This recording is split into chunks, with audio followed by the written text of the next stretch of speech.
As religiões afro-brasileiras surgiram após a junção da cultura de diversos povos africanos trazidos entre os séculos XV e XIX. Elas possuem influências de religiões vindas da Europa, como o catolicismo e o kardecismo. Além disso, elas possuem características específicas de cada região do país. Durante os 4 séculos, cerca de 3,5 milhões de africanos chegaram ao Brasil como escravos. Como as religiões foram se formando em diversas regiões e estados do país, elas foram aderindo de formas diferentes umas das outras, inclusive os nomes. As que mais se destacaram na época, assim como nos dias de hoje, são o candomblé e a umbanda. Além dessas, outras religiões também possuem características africanas. Me chamo João Luiz, vou falar um pouco sobre a Umbanda. A Umbanda é uma religião surgindo nos subúrbios do Rio de Janeiro, que rapidamente ela se espalhou por todo o Brasil e outros países da América Latina. Suas crenças misturam elementos do candomblé, do espiritismo e do catolicismo. Por isso, para muitos estudiosos, a Umbanda seria apenas o candomblé, só que sem sacrifício de animais, que seria mais aceito pela população branca e urbana. Ainda pegou o conceito do kardecismo, que estava chegando ao país, como de evolução e reencarnação.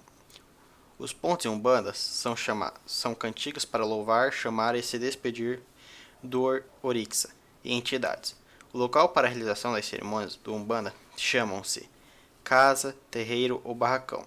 Igualmente, são feitas várias celebrações ao ar livre, junto à natureza, em rios, cachoeiras ou na praia.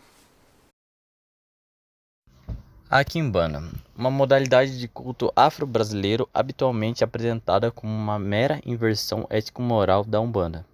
Preservou-se em rituais com entidades espirituais que supostamente contestavam ou invertem a ordem moral vigente. Nesse estudo, acompanharam-se rituais e coletaram depoimentos de sacerdotes em comunidades religiosas afro-brasileiras com o objetivo de revisar-se o fato de uma expressão exercida por padrões éticos religiosos da sociedade envolvente, que poderiam ter moderado ou modificado as concepções africanas subjacentes. Na contramão de análises que implicitamente pressupõem a subordinação dos cultos afro-brasileiros a uma única concepção de moralidade, constatou-se uma vivência do sagrado implicada na quimbanda de Umbanda não atrelasse à moralidade vigente e que nenhuma das manifestações como ser corrente ou descrita como amoral. A religião quimbanda surgiu no território que hoje faz parte do município de São Gonçalo, no Rio de Janeiro. O dia 15 de novembro, já considerado pelos adeptos como uma data de surgimento da Umbanda, foi oficializado no Brasil em 18 de maio de 2012 pela Lei 12.644. Jurema Sagrada, como tradição religiosa, é uma tradição nordestina que se iniciou com o uso da jurema pelos indígenas da região norte e nordeste do Brasil, tendo sofrido influências de variadas origens, como a feitiçaria europeia e o xamanismo indígena, passando pelas religiões africanas e até mesmo pelo catolicismo popular. No contexto do sincretismo brasileiro afro-ameríndio, a presença ou não da jurema como elemento sagrado do culto vem estabelecer a diferença principal entre práticas de Umbanda e do Candomblé. As práticas são um assunto pouco estudado da jurema. Como a jurema tem também como imagem a flor chamada acácia da jurema, aqui no Paraná conhecida como flamboyant.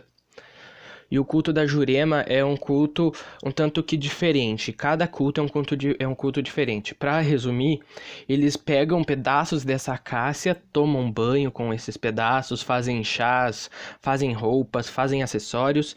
A acácia é o centro deles, a acácia da jurema, ou, dizendo aqui no Paraná, flamboyant, é o centro da religião deles. Tudo que tem a ver com a religião deles tem a ver com a acácia. Móveis das pessoas que são dessa religião são dessa acácia específica. Tudo gira em torno dessa acácia.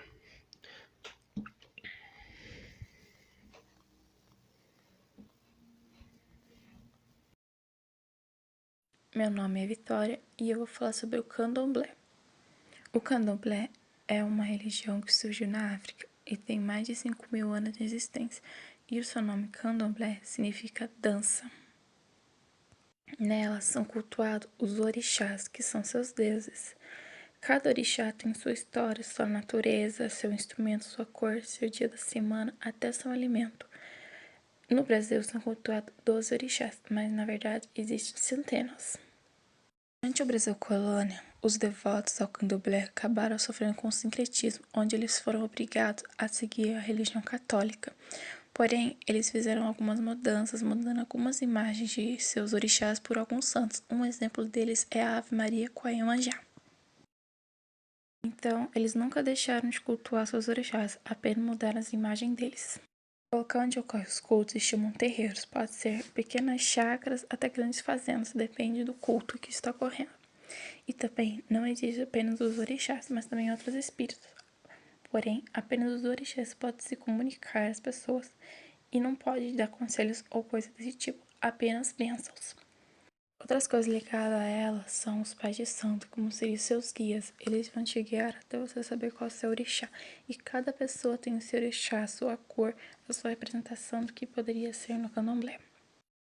O costume das oferendas encruzadas surgiu na época da escravidão, onde quem seguia o candomblé colocava comida nas esquinas ou nas encruzilhadas para os escravos fugitivos poderem se alimentar. No Brasil, o candomblé representa 1,5% de todas as religiões que existem aqui.